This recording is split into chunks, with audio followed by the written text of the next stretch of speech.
Okay, wow, those are great. Mine is called Loneliness. Growing up, I had dreams bigger than any other little girl's. I wanted to be the first woman on Mars. I wanted to walk the tightrope at the biggest circus in the world. I would run around with a Darth Vader helmet, using the Force to heal the withering houseplants my parents always forgot to water. I never did grow out of Star Wars. 4 years in a row, I was Chewbacca on Halloween. Most of the neighbors thought I was a teddy bear, but I knew I had the Force.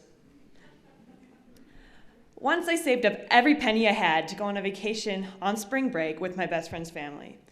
We went to Florida, like most people from upstate New York, and we stayed in a 20-story condo that had a spectacular view of the white sand beaches and turquoise waves. But with my luck, the elevator got jammed between the 15th and 16th floor, with just me and my best friend inside. For a 10-year-old, that was the scariest possible situation. It was a classic beginning to a horror movie. Instead of panicking, though, my best friend laid on the floor of the elevator with me while the firefighters worked to get us unstuck. We tried to invent something that would make us millionaires, but we just ended up rethinking the telephone. Unfortunately for us, we would remain typically 10, where a $20 bill felt like we won the lottery. Years later, at age 13, I fell in love with an 8th grader. He wasn't any sharper than a crayon, nor brighter than a lamp without a bulb.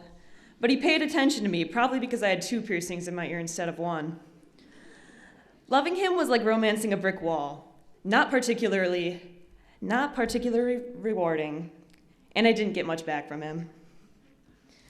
To my 13-year-old self, though, it was like soaring happily above the heads of my not-as-lucky classmates. One day he even kissed me, and that was my most cherished secret. When the lid came off of that secret, though, it no longer seemed worth it. My parents charged me with a week of extra chores and 2 weeks of hard time. I was grounded. At age 16, I loved life more than I ever had. During the summer before junior year, I would sneak out of my bedroom window, not to party, but to lie in the dark field and count the stars. Sometimes my best friend would come along, practically a modern Alexander Graham Bell, concocting inventions in her mind that were seemingly impossible.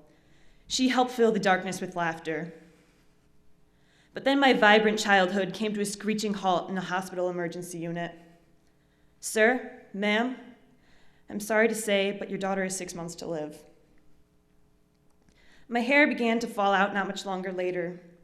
My parents and I decided to shave my head so I didn't have to watch it fall like dying autumn leaves. My dad decided to shave his head to match mine. My mom decided to work 2 jobs to see if giving the doctors more money could save me. My best friend decided to write me a letter every day and leave it by my bed, even when I wasn't conscious enough to read it.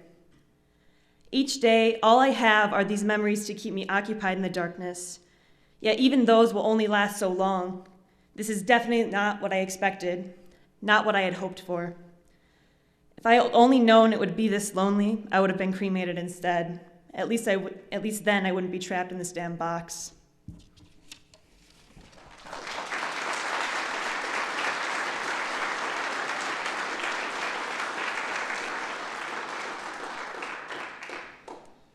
Okay.